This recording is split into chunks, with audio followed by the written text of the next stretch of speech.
welcome to another episode of Remember When with Dionadoherty, a podcast where I, Dionadoherty, ask my guests to remember when something happened in pop culture history that had some sort of effect on them. Before I introduce today's guest, you can join the Patreon, patreon.com/rememberwhen for extra shade content. Join if you want, don't join if you don't want. I'd love it if you did. You can get tickets to The Hindu, my second comedy play, which will play this September and October all around the north, theatres near you, a week in the Grand Opera House, Burnavon, Cookstown, Derry, Millennium Forum, all of the above. Get your tickets now, see you there. My guest today is Irish comedy legend Andrew Maxwell. Ooh, thank you. I didn't mean it. Oh, well. No, it did. It's close enough. You've done a bit of everything. I have, yeah. Yeah. At this stage, I have tried everything.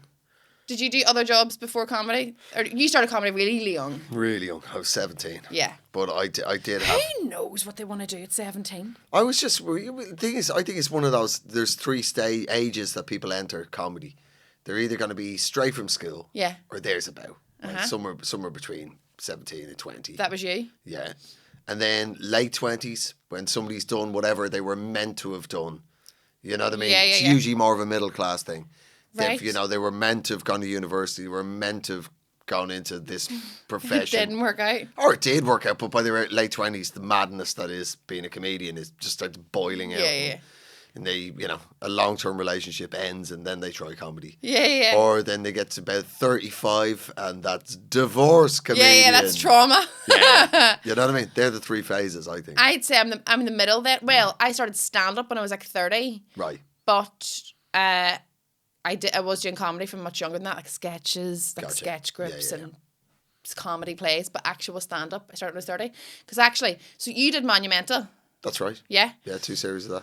And whenever they were booking Monumental, I wasn't doing stand-up yet, but I was in like a sketch group and I was on the comedy scene anyway here ever so slightly. Mm-hmm. And one of the producers phoned me and he was like, we've got this new panel show and like it could be huge and we've got like the male comedians all in place and we really need to find like a few funny females who could be on it, like who, it could be the start of something big for you or for whatever reason, do you know any funny women? And I was like, I'll look through my phone. And I had to give them names.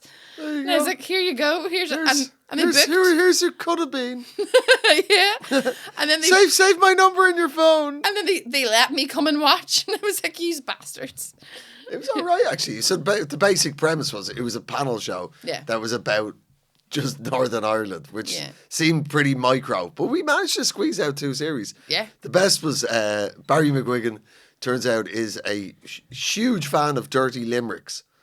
Is he? Yeah, it's a very strange thing. Barry McGuigan can literally, there was a man from Nantucket, that sort of thing. Yeah. He's got millions of them. Millions of dirty limericks. Why? I don't know. There has to be like an OnlyFans account for that. Like there's bound to be a market for Barry McGuigan McGuigan's reading dirty limericks. lyrics. Yeah. You know what I mean? People would pay for that. He's an amazing dude, Barry.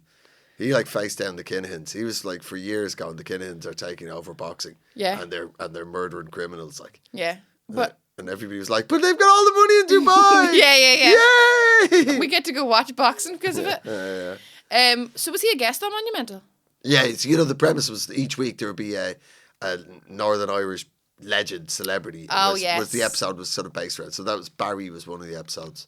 Yeah, I was holding off to be in the legendary category. Yeah, absolutely. Yeah. Eamon Holmes with the greatest swearer in television. Is he? Eamon is like the biggest. Like the minute the red light goes off, he's just a carpet fitter from North Belfast again. Like he swears like it's stunning. But you see, I think because you have people like that who have careers that are so PC and they have to be so family friendly and so conscious of what they say on air, when they come off, they must just be like, fucking everyone's a cunt. Yeah. Well, Eamon certainly swears like it's it's the boiler room in a submarine. Like it's pretty sweary. You would be, because even I know there's a few of the radio presenters from here have been on this show and their whole career is based on being really family friendly and that's right. And just like that at drive time, it's and I would want to blow my brains out. The traffic around the Barcher Road right now is really wild. Yeah, that sort of like anglicised accent. Like where are you from? Or just same in the south. It's that weird radio tone. Yeah. Where did it come from? It's bizarre. Nobody actually speaks like this. Yeah. It was like newsreaders. Like, they're just not talking, then all of a sudden there's been an arson attack in the Gallia area in Derry. Like, how'd that happen? Yeah. But I think they have to do that voice to just kick into the amount of horrific things they're going to have to say. Yeah. It has to be stylized. But do you know what I mean? They're going to have to change. So they have no emotion? Yeah. You know, to change from...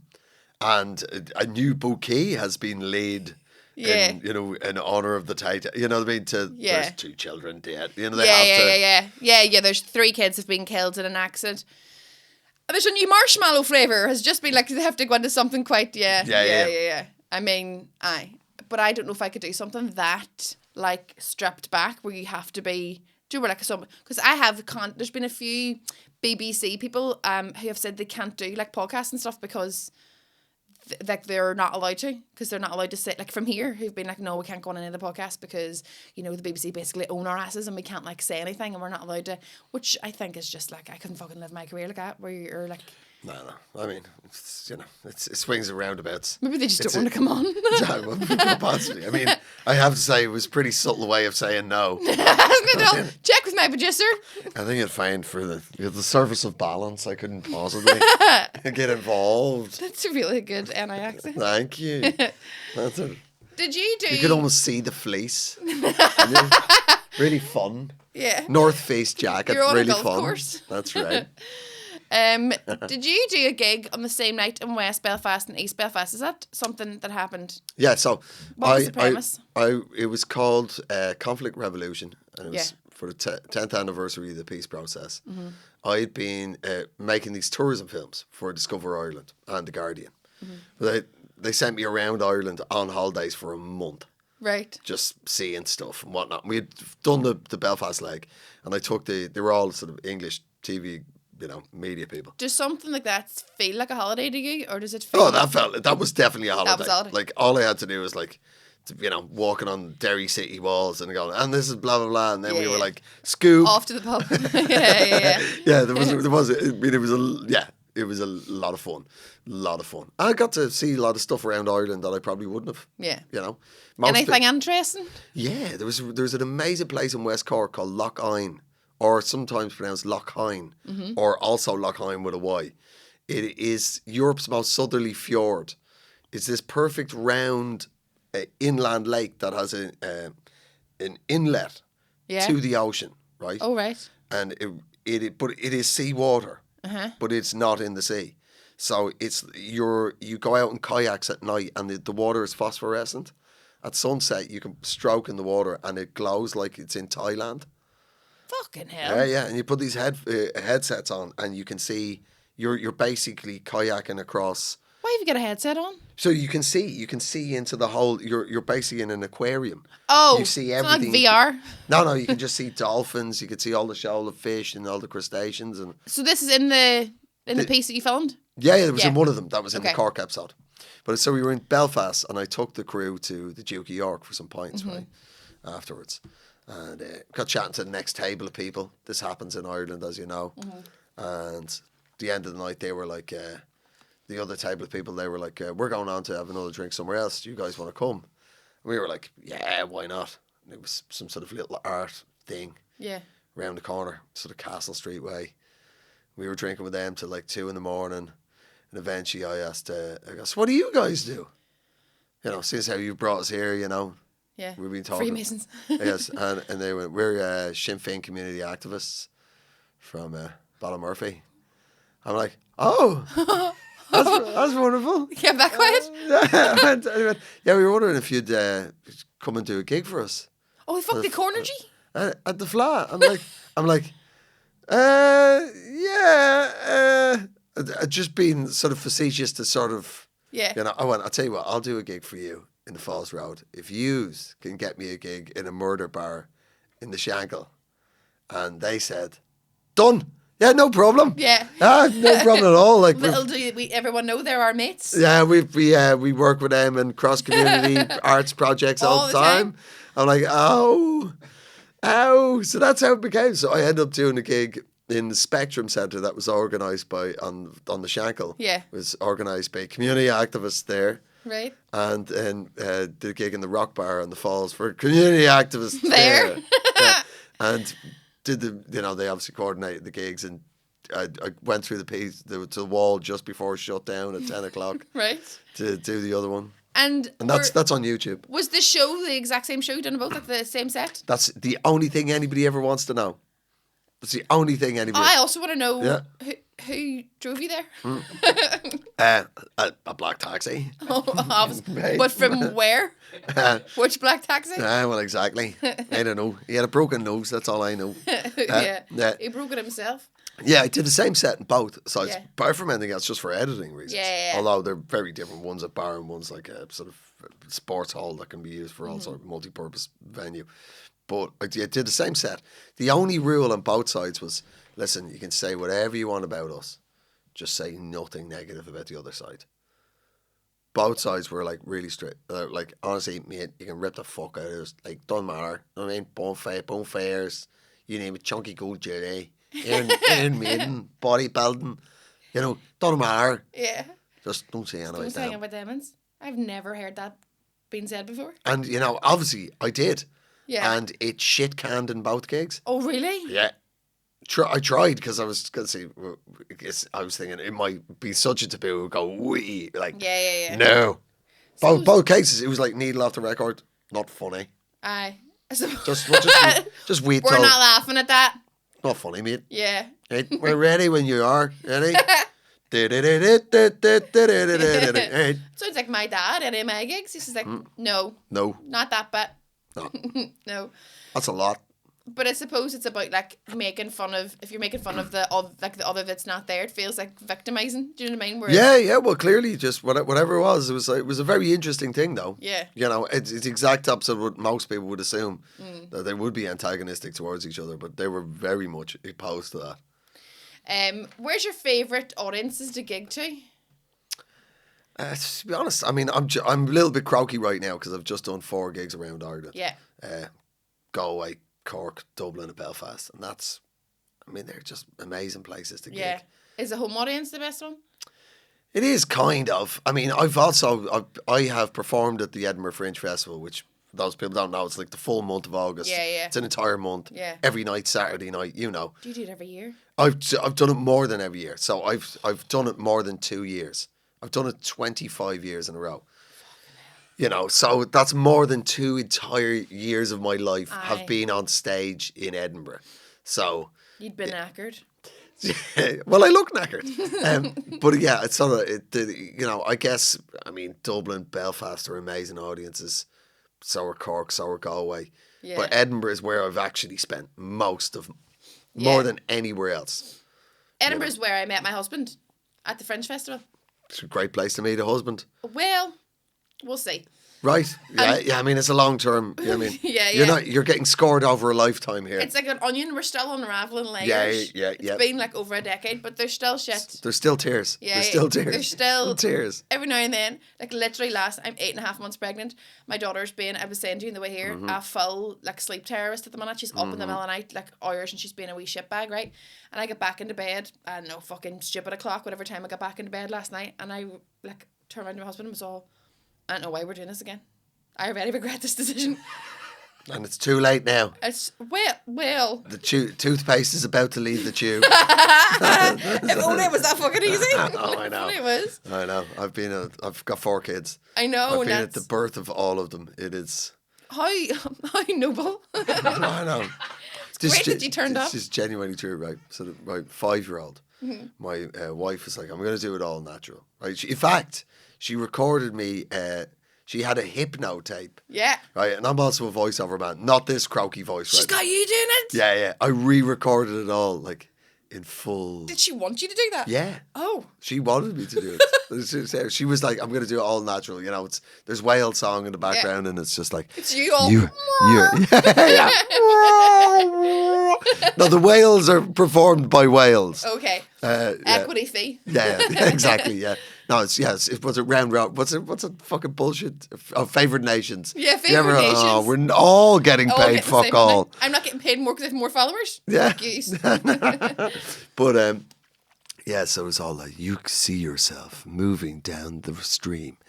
Gently, it's all that shit. Yeah. So we did all that. The hot air balloon is taking off into the sky and it's going further and further. Yeah, all as that. Your cervix opens. Yes, as you're being cleaved asunder. Yeah. You may or may not need stitches. No, you will need stitches. You will need stitches. Yes.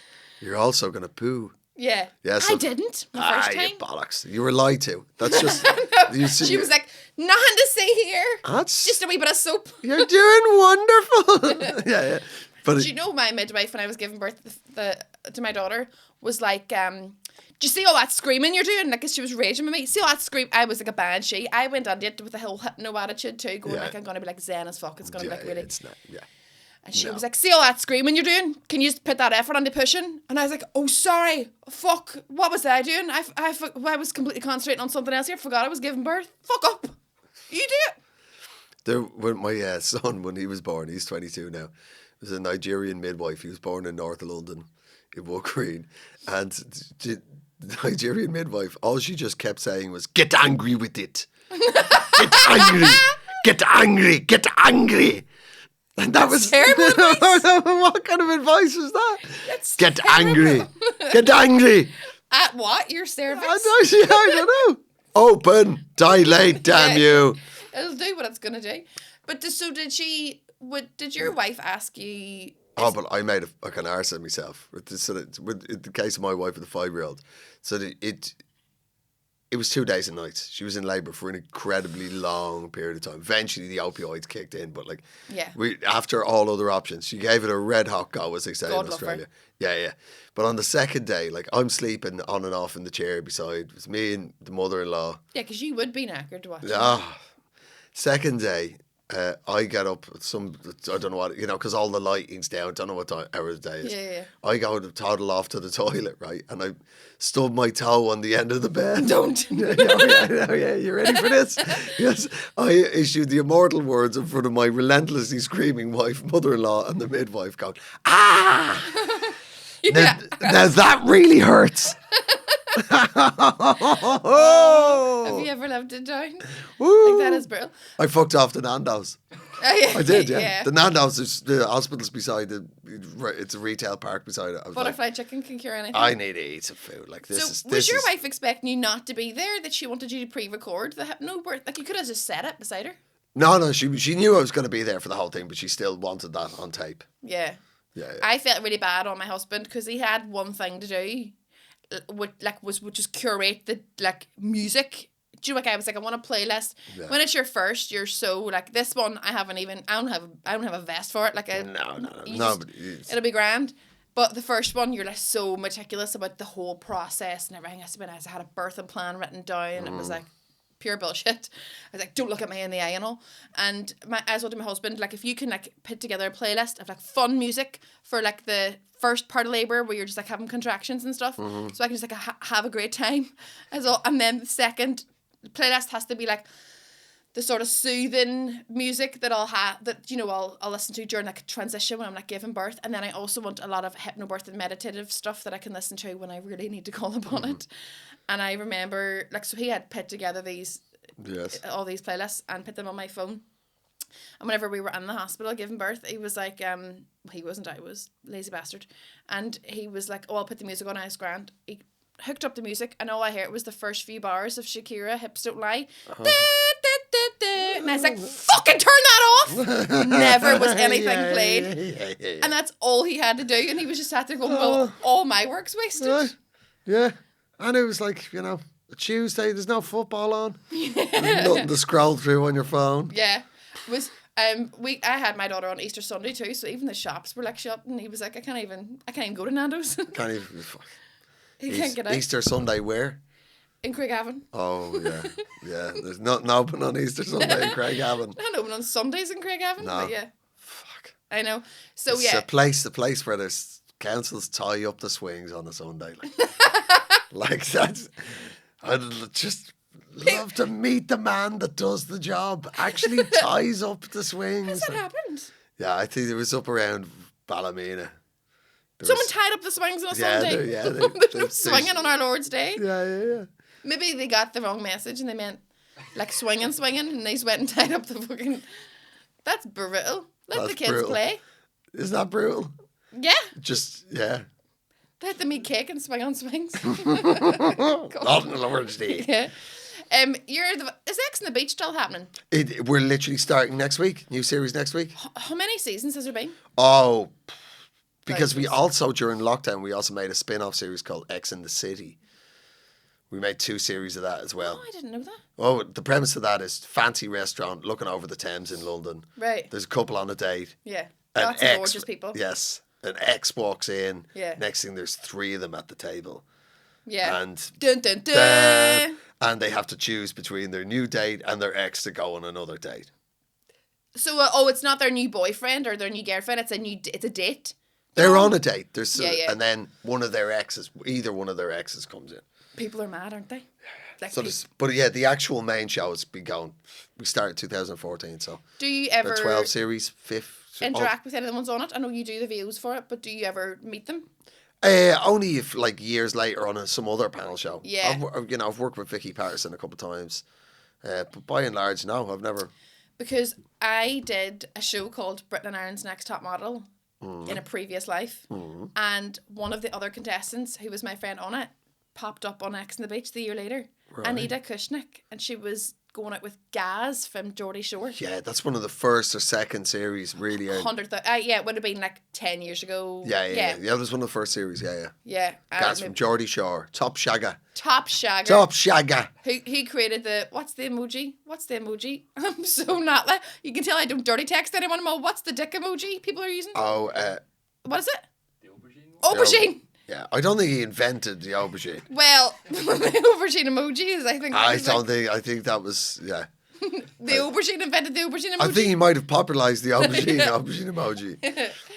So she was on that, but do you, do you script the voiceovers for it?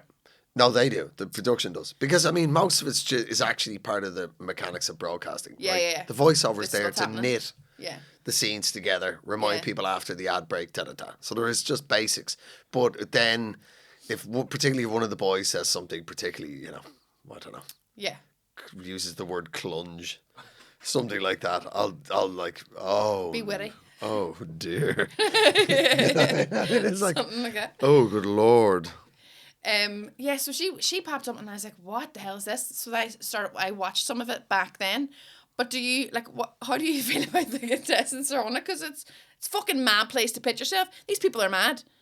Yeah. And the craziest thing about it, X on the Beach is every episode's 24 hours. All that drama is all happened in a day. See, they're only out there for if 6 episodes, they're out there for 6 days.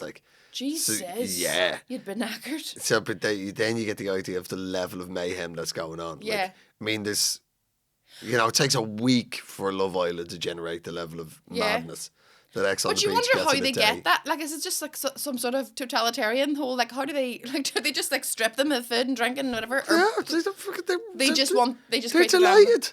Yeah. They're delighted. They're from Birmingham. Next thing they're in Cancun. Day out. In a luxury villa. Yeah. They're delighted. Yeah, with the top shagger. Yeah, with the top shagger. Or a top shagger yourself. Yeah. There's quite a lot of the dudes are male strippers. They're van drivers. They're roofers. They're plumbers. They're delighted. But they're all ripped, aren't they? Yeah, because they're going on a beach show. They're all gym bunnies. But if you think back to original reality TV, first series of say Big Brother or something. X on the Beach, by the way, was devised by a Belfast dude. Yeah, it's a Belfast idea. A really angry guy. That's it. Yeah. Gay's from a flute band, came up with a number 1 reality TV show. Don't even want her back anyway. No, it's not that kind of Belfast guy. But if you look back to the original reality TV shows, they're so boring in comparison to the stuff now. But we were entertained by it then. Obviously, our level of what we find entertaining has. Yeah, you look at old school Big Brother, they were in there for 2 months. Doing nothing. Nothing. 1 task a week. Yeah. One task a week, one shop to do the shopping, and that was it. You'd watch it. Yeah. I'd sit and watch the birds tweet and them sleeping at night. Yeah. Because I'm weird like that. But like you'd watch that and you'd have found that entertaining. Yeah. Like, Claude Damon's sleeping. Yeah. I do that. Well, yeah. It's weird because I've been on a couple of reality TV shows and there's, when you hear as you gain consciousness, the first thing you hear is a camera focusing on you. So just as you wake up, you just hear. Oh. That would be the scariest. So obviously, are you talking about the jungle as well? Would you have hair cameras? Yeah. I'm a celebrity, but I also 2000 and I don't know. My son was about 3 or 4. I also did a reality TV show on Channel 4 called Kings of Comedy, which was a Big Brother for comedians. Yeah. That was But when you were doing I'm a Celebrity, obviously you're outside. So would you have where the fuck are the cameras? Are they just up in trees? They're everywhere. The cameras are everywhere. They are literally everywhere. Everything is mic'd. Everything's a camera. Yeah. The cameras are everywhere. I would find that the one thing like I always worry about when I'm really old. Do you know who will tweeze my chin hair? Do you know stuff like that? Do you when you wake up and not when you're all who's gonna look after my personal hygiene and stuff if I can't do it myself? But if I was out in the jungle, that's what would be in my head. The first thing you'd wake up in the morning and be like, what are they focusing on? Yeah. Your level of paranoia must go through the roof. Well, do you know what? You are so incredibly hungry. The first thing that happens is, right, they fly you out there. Mm-hmm. You're on your own. You're collected by a bodyguard and a chaperone. Yeah. And you don't see anybody else. That's just like that gig in Belfast. It's just like it. Yeah. It was very similar, actually. Yes. There was a lot of that going on in the preparation for that Belfast gig. But so you're whisked away to a hotel. Yeah. Right, in Surfers Paradise in Australia. And you're in a luxury suite in a hotel for a week. You have your phone, all your communications are taken off you. You have no way of communicating with the outside world. There's no outside phone call in your phone in your hotel room. And you don't know who else is going in. You don't know who anybody else is. You never see anybody. Nobody ever tells you anything. Your chaperone brings you food. You have meetings. You have safety meetings, briefings, and stuff like that, and wardrobe stuff. But that's it for a week. You're completely isolated. Right. The TV, they disable the TV, so you don't know what time of the day it is. Why? So you're not allowed to know what time of day it is. Is it to send you a bit doolally before you go in, or is it just to keep you stripped of information? A little bit of both, and there's twice weekly psych tests. They're just saying how you are with isolation and whatnot. Okay. But once you're in there, the hunger, 2 days in, you're crazy starving. Yeah. And what happened was, this is how hungry you are. We all started stuttering on day 3. On the Sunday, the first just cognitively weren't. Everybody we're all of us were just stuttering, and each one of us went into the Bush Telegraph. Yeah. Go. I can't quite speak, and they're going, oh yeah, that's just part of it. It's your blood sugar leaving your system, and it'll level itself out in another 24 hours. But that's what's happening. You so just maybe anyone who has a stutter just needs a good old dinner. Well, it's connected to your serotonin levels. That's wild. Yeah. Because I spoke to Joel Dommett about the I'm a Celebrity thing. He was on the Blame Game their last series, and the one thing that he continued to say was how the hunger was just like that. Nothing compared to it. That was the hardest thing he's ever done, was just being that hungry all the time. You are obsessed with it. You're dreaming of food. You're thinking of food. I lost 4 kilos. Yeah. Which is nearly a stone. Yeah, it's nearly a stone. Yeah, absolutely. But I was in there with James Haskell, who's a former England rugby player. Yeah. Right, forward. He lost 14 kilos of muscle mass.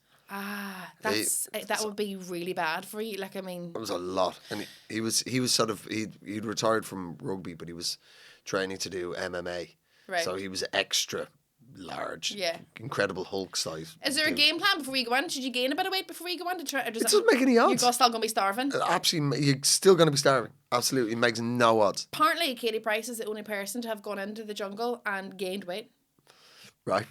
Yeah, okay, yeah. I don't know. She is. I've worked with her a couple of times, and she is tiny. Yeah. She's still came out tiny.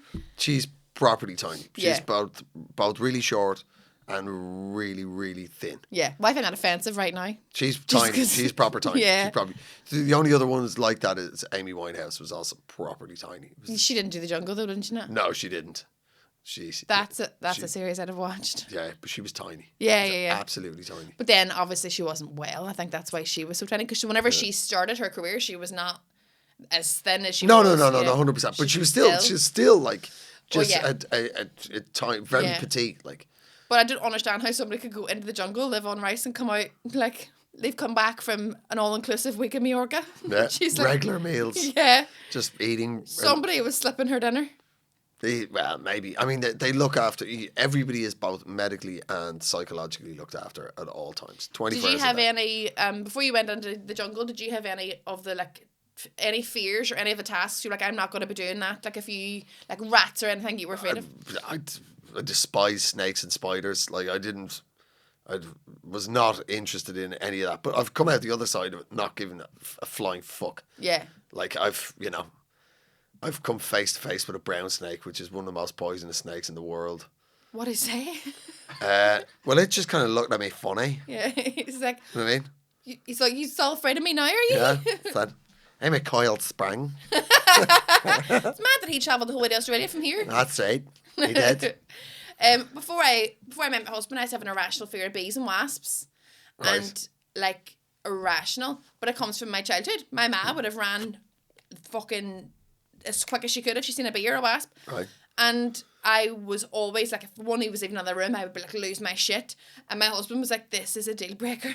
He's like, you can't pass this on to your kids. He's like, you need to stop that because they'll just they'll watch you. Yeah. Do you know what I mean? Yeah. So somebody in your house must have been afraid of brown snakes. Yeah, I think so. I'll ask me, man. Which is not an innuendo.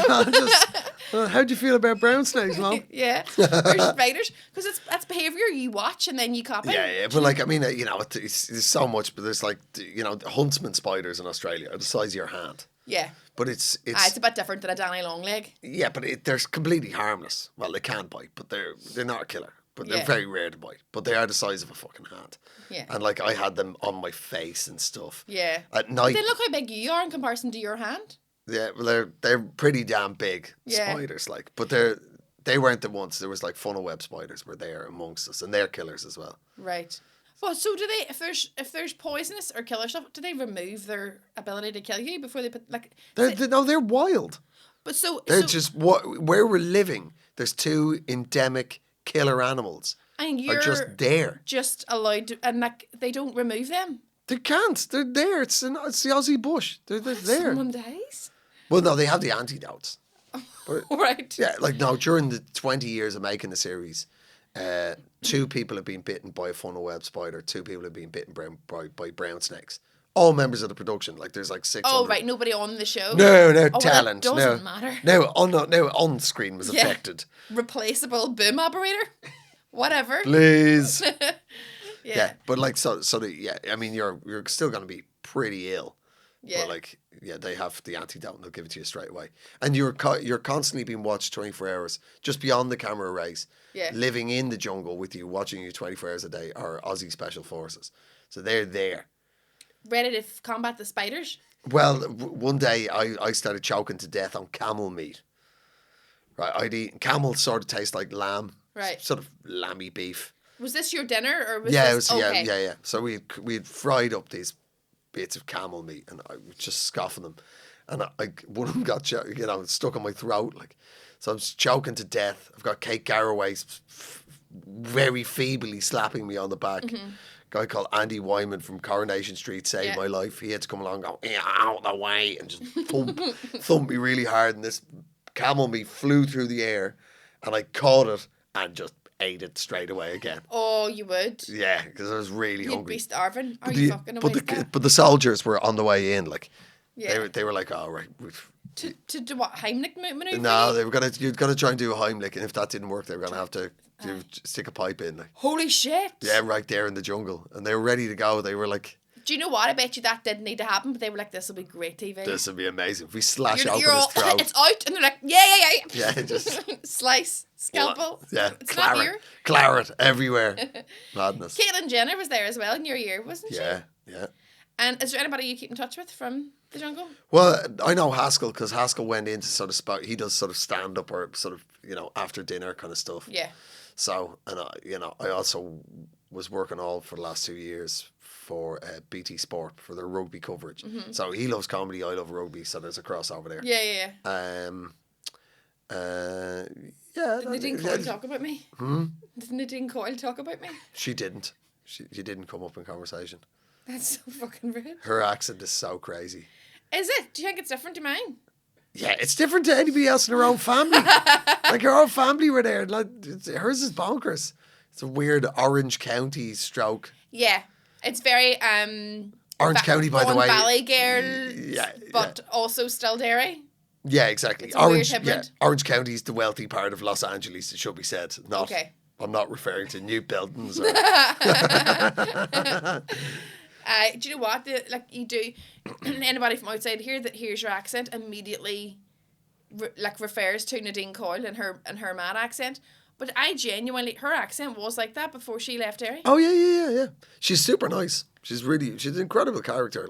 Yeah. Because she after the band ended, she just she was out in LA. Opening businesses. Very successful. I asked her so she opened this basically a giant bar and restaurant. Yeah. Nadine's Irish Mess. Yeah. And it was hugely successful. She brought the whole family out to work on it. Yeah. From Derry, and they built the whole business up, and she flipped it for a very tidy sum.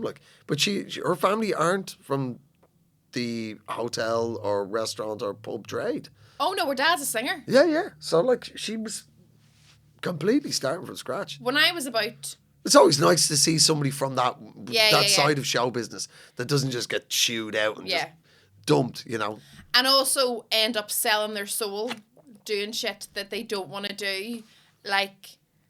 I've recently seen a big 90s pop star release a colour range of paint.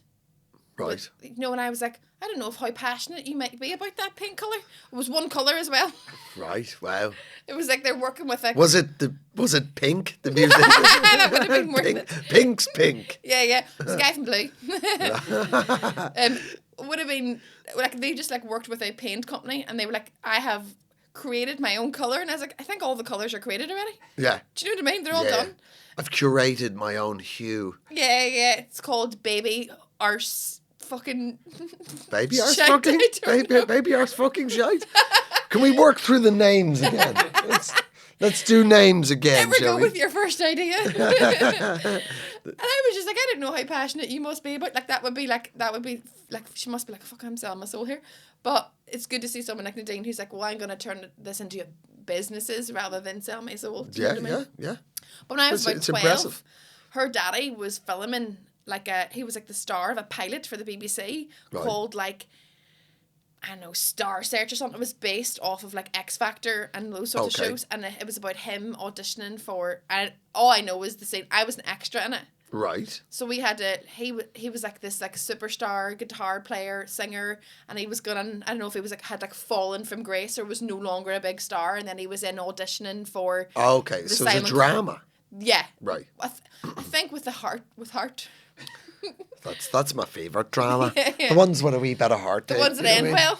Yeah. And nice stories. Yeah. But, that's all you want. People coming together. You know what I mean? Both sides of the community. Helping each other out, Because song. That's right, because all our husbands get strokes. You know what I mean? What? They all get strokes, so we all gather together, and discuss how George has a stroke. But Brian also has a stroke, so they've all had strokes. You mean a fucking brain stroke? That's right. Not the guitar stroke? No, not the guitar. That's a strum, isn't it? Oh, yeah. You don't stroke a guitar, do you? It's very You can. It's very dirty, isn't it? No, you could. But I bet you there are people that stroke guitars. I bet there is. There's a girl married at a train station. Was it a major train station? It was one of the other ones from Nadine Coyle's band. Married a small train station. There's a girl who married a train station in America, And her wedding pictures is just her standing on different platforms, just holding the signs, and then she's outside at the brick, just like giving it a kiss on the wall outside. And she was allowed to, whatever state she lived in, it was legal to marry inanimate objects, and she married whatever train station was nearby. What did she look like? Fucking inside out. Right, okay. Back to front. Yeah. She looked very normal. Yeah, well, I mean, you know, each to their own. I wouldn't marry a train station myself. Some people do. I weirdly got back to right where we were talking at the start, but that conflict revolution thing we filmed. Yeah. There was one bit where I was driving around in a DeLorean, right?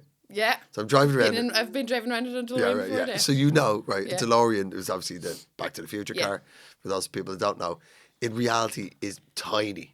And a bit shit. Yeah, it's super shit. It's really shit. It's made in Dunmurray, for fuck's sake. It doesn't even go. But it's a 1980s Renault chassis, so it's a tiny car, right? So we're there and we're filming somewhere on the falls, right? We've just parked somewhere in the falls, right? Doing this, going up and down the road, filming, GVs, extra shots. There's a lot of kicking around. People don't realise filming any TV show, there's a lot of kicking around. It's so boring. You're boring. You're kicking around from like 6 a.m. Yeah. Whatever the daylight hours, you're kicking around. So we're kicking around, and this DeLorean is owned by the president of the DeLorean Owners Association. Right. Who's a very fleecy, jacketed man from North County Down. Yeah. He was a very nice man, but very fleasy. Fleecy, deck shoey. Kind of, Crawford's Bernie kind of guy. Yeah. Right? He's a very nice man. Right? But we were there, right? And he was telling me, because it's stainless steel, right? Yeah. So you can't put it It's like a massive pot. Yeah. So you can't put it in a normal car wash. No. Right? He was telling us, I go, so how do you wash it? And he goes, once a month, I wash it down, I rub it down with baby oil. So just really, really, really struggling to keep my shit together when he said that. He strokes it with baby oil. Just really rub it down with baby oil. That isn't how you clean anything. Things don't get clean when you put oil on them. It's only going to get dirtier once baby oil's involved. Yeah. I mean, that's not... I always thought there was just one DeLorean. No, there's about 600 of them, so 800 of them left. Which is not as exciting. No, there's still not, car-wise, that's a very small production run. Yeah, but I know, still. We were filming Soft Border Patrol. It's like the improvisational comedy, Brexit-based show here. It ran for a few series on BBC NI. And one of my scenes was with a DeLorean. I can't even know what was happening with it. I can't remember what we were doing at the time, but it was there with us the whole day. And I remember everyone just being like buzzing over this DeLorean and getting photographs with it and all. And I was like, it's a bit shit. It's very uncomfortable. It is uncomfortable. And it's, like I said, it's a noisy Renault from the 1980s. Yeah. With weird doors. Yeah. The guy, did you see the Netflix documentary about the making of the DeLorean? That is on the list of shows I would never watch. But it's just an insane story. Is it? John DeLorean, whose idea it was, he was... it's mad that he invented a car and it happened to have the same name as him. I know. I mean, you'd be like, Jinx? Yeah. I mean, how many people get to punch me in the arm? Like, it's so weird. Yeah. But he was the big guy in Detroit, where all the big three, they're called the big three. Ford and General Motors. Yeah, all the cars are. And he was the guy who came up with muscle cars. That's small, noisy, basically a discount version of a sports car. Okay. Right, Corvettes and T-Birds, whatever. Yeah. So, but that's kind of made his name. And he decided, it all went to his head. And he went, I'm going to start my own entire car company. And he shopped around, and the British government at the time were trying to find something to employ people in Belfast. Oh. So they went, all right, you can do this. But I knew all that part, but what I didn't realise is his chin wasn't real. John DeLorean had a fake chin. He had a full-on Kirk Douglas chin. Like for cosmetic reasons? Yeah. Turns out he had a really weak, he was a nerd, and he had a nerdy weak chin, and he had this, and once you see it, you can't unsee it. So it's basically made from the stuff as a fake boob. Oh, it's not stainless steel? No, it's boob. Oh, what do you call that stuff? Yeah, silicone. Silicone, yeah. He's got a boob chin. Really. Why would you want that? To look more thrusting and alpha male. Does he look more thrusting and alpha male? Well, until you know that he's put a boob on his chin, and then you'd love to see the statistics of how much he got his hole before the chin and how much he got his hole after the chin. That's right. Yeah. To see if it was worth a trip to Turkey. Exactly. Trip to Turkey. Get a nice boob chin put in. Yeah. Then, so did he come over to Belfast then, and then he stayed here for people to build or did he just? No, I assume he must have lived here. Yeah, it would have been years of development. Yeah. He would have been here somewhere. Probably in Lisburn. Probably just living in Lisburn. But we're mad about stuff like that. Do you know, whenever like something like we'll cling on to that forever, that the jewellery was made here, like the Titanic thing and all those things, we'll just fucking cling to that forever because that's all we've got. Like, do you know the Titanic quarter in Belfast? I do, yes. But it's the 5th quarter. Yes, there's a cathedral quarter. I know there's quite a lot of quarters. 5. Yeah, doesn't that maths? That's not all. Yeah, that's not technically how it works. No, that's not maths. No. What's your remember when moment then? Well, a couple. Like, so I'm a Dubliner, but my mom's side of the family are from up here. They're from Fermanagh and Tyrone. So I spent a lot of during the 80s, 70s, and 80s. Our family holidays were just in Tyrone. Yeah. And Fermanagh. That's lovely. It could be. It was the 80s, so it wasn't. But the thing that, like, one of those things that nobody would ever be able to, if they didn't experience troubled Northern Ireland, would just think you're lying. What? Was the fact that, you know, you had to leave somebody in the car when you went shopping. Yes. You weren't allowed to leave an unattended vehicle in the high street. Oh. So, like... that was a rule? Yeah. Was it? Yeah, stop car bombings. So there's always somebody in a car if you were in the high street. And you were just, as a kid, your job was to stay in the car. Keep Dick in the car? Yeah, just keep a kid in the car. That's the opposite to what's allowed now. Yeah, exactly. I mean, just health and safety. Listen, there might be a car bomb. You need to stay in the car. We'll sacrifice you. Yeah. You're the smallest. Because, you know, it's really near the shops. Yeah. You know, there weren't car parks at the time. You were just parking on the high street.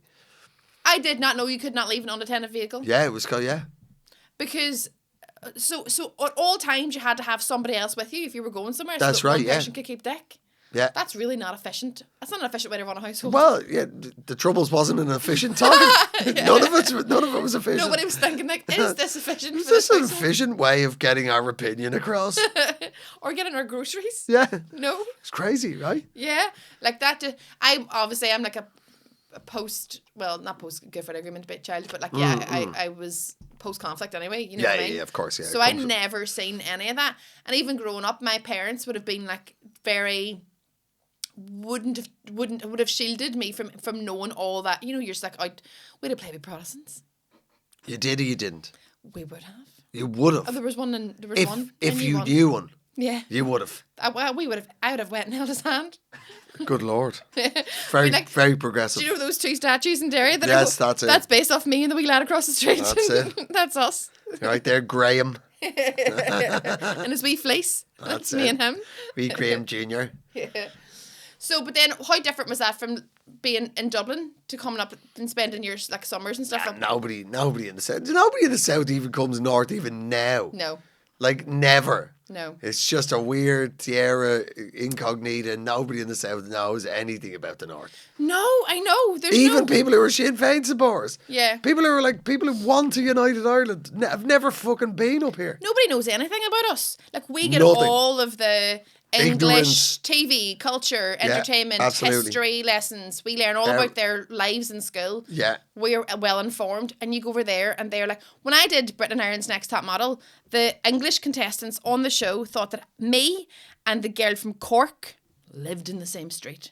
They couldn't hear a difference in our accents. Well, that is really weird because that's as polar as, you know, accents it gets. Yeah, like. but they literally were like, we don't really hear much. We just hear Irish accents. There's a lot of that. I've been, you know, over the years I've been asked by people, do we have cars in Ireland? You know, I mean, what do you say? Like, what do you say? What do you say to that? Yes, yeah. One of my first jobs. Yeah, we got cars. Don't worry, we got cars. The DeLoreans as well. We got cars that can fly through time. We got time traveling cars. Made out of massive frying pans. Yeah, made out of men with fucking boob chins. When I was in, do you ever see Johnny Bravo? That reminds. Does Johnny Bravo not have a big chin? Yes, I think he probably based his look off Johnny Bravo. Yeah. One of my first jobs working in my uncle's like confectionery shop whenever I was like 11, pure illegal, but whatever. And there was we were it was on the Foyle Street in Derry, which is where the bus station is. So you would get lots of like tourists and stuff, and we would sell like bric-a-brac and stuff as well. And one time these American tourists came in, middle-aged, proper, like, do you know, just like that sort of generic, almost like Trump supporter, like, wearing the big floppy hats, sort of like cargo pants, Americans. Yes. And they came in. The Midwest. Yeah, and they were like, can we use the bathroom? And when they came out of the bathroom, they could not believe, and I swear on my life, that we had toilet roll. Wow. She was like, I thought you had to like wash yourselves with water from like the sink. I didn't think you had a sanitation system that would take the toilet roll away. Wow. I was like, that is, we just got it in last week, but we do have it. I mean, we have it, yeah. Yeah. But we also wash our bottoms with water. Yes, we do. Yeah. So, it's called a shower. Yeah. My next door neighbour growing up in Dublin, my next door neighbours, the family next door, their dad worked in the main tourism office in O'Connell Street. Right? He was the manager there. And I remember him telling us when we were kids, like once or twice a season in the high tourism season, Yanks would come in, get road maps of Ireland out, and genuinely asked it, like, where would we most likely see a leprechaun? Oh, you're like down there? Yeah, they just always point to Tipperary. Yeah. There. Let's go to Tipperary. They could do with some tourists there. There's just a whole pile of American tourists just walking around. Do you reckon one of those Pokemon Go games just trying to find? A level of ignorance. Just no idea. No. Absolutely no clue. Like that, it's so offensive, but it's because they don't have any exposure to our TV, culture, news, anything. Yeah, it's not a good thing on their part. Like, it's not good wandering around the world knowing nothing. Yeah. You know, it's not a superpower. But I find that even between the south and the north is like, because obviously like most southerners don't know much about us up here. I suppose we don't know an extreme amount, but we do know more about what's happening in the south. But we don't, because the south has its own TV stations that we don't get RT up here really. You know, like, I think you can get it on the illegals. I don't know. You can get it. It really depends where you are. Certain parts of Belfast can pick it up. Yeah. Others are shielded by the mountain, like, and you can't. And because even every week after the Blame game, Neil Delamere has to text me going, "Can you screen record a clip from me? Because he can't access the BBC from down there." I mean, he can. I'm sure he can. Yeah, we all can if we want to. Yeah.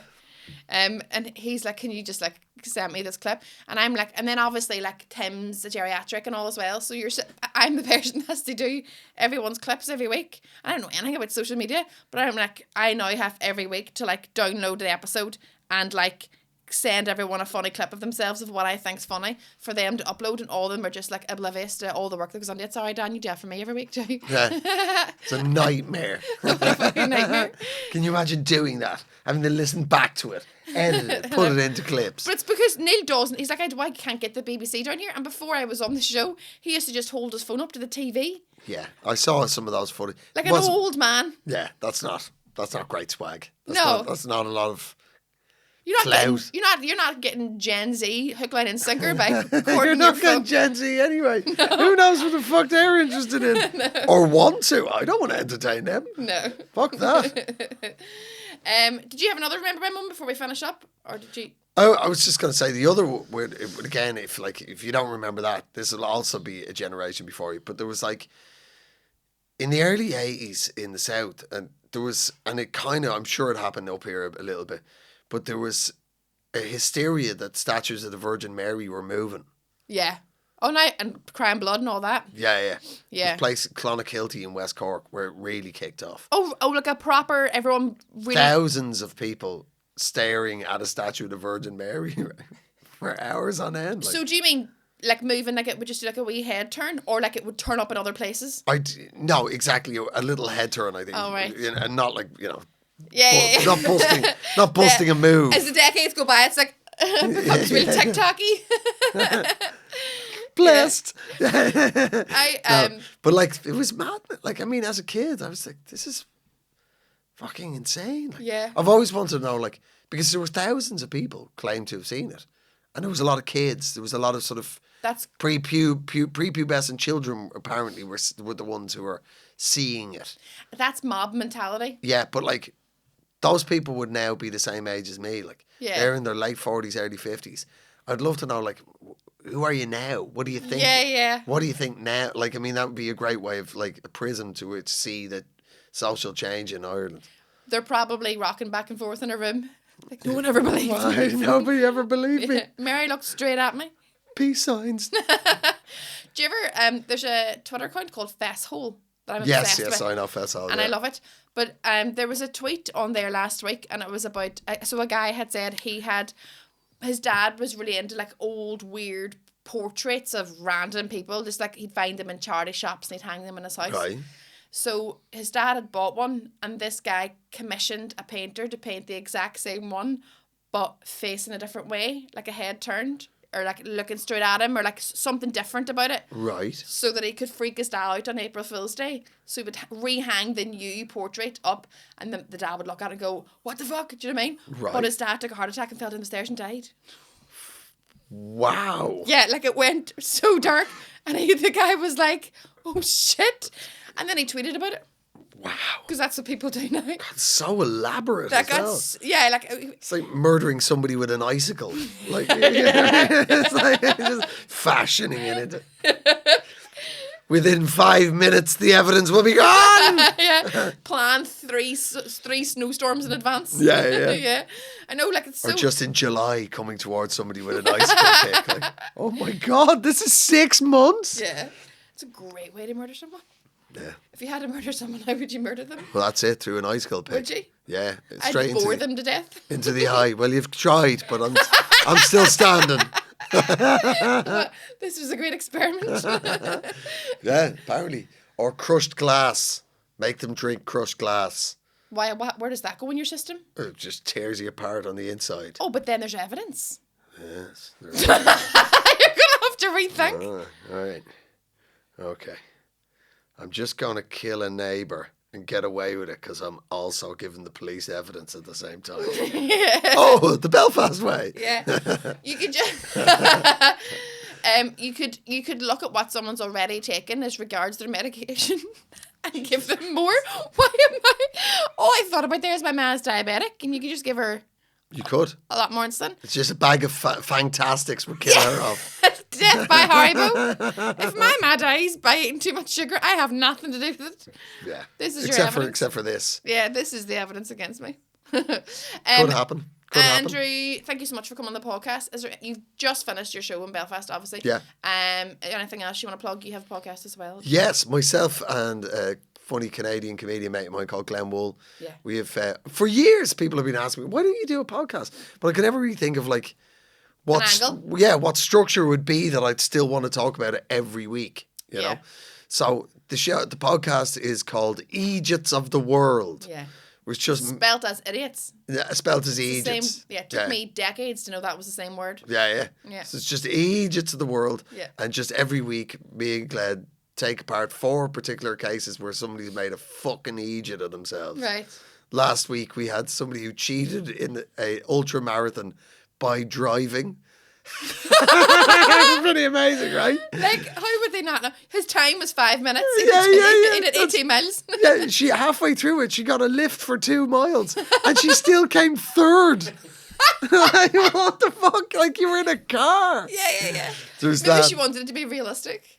But you know, anything like that. There was fucking last week. What else do we have? Kid Rock shooting up cans of Bud Light. Yeah. Because you know, just fucking there's shit every week. Yeah. So that's it. It's called the Idiots of the World. It's going very well. Soon to feature the man who got a portrait repainted for his dad and killed him by accident. Fuck. What a way to go. What a way to go. So elaborate. It's amazing. Right, thank you so much for coming on. Oh, thank you. And it's been an absolute pleasure. And we'll put the link for your podcast on the internet. Where Dan puts things. Oh, yeah? Yeah, where the things go. Where the things go. If you can put it in the thing place. Don't worry, Gen Z will find you. Exactly. Before you find them.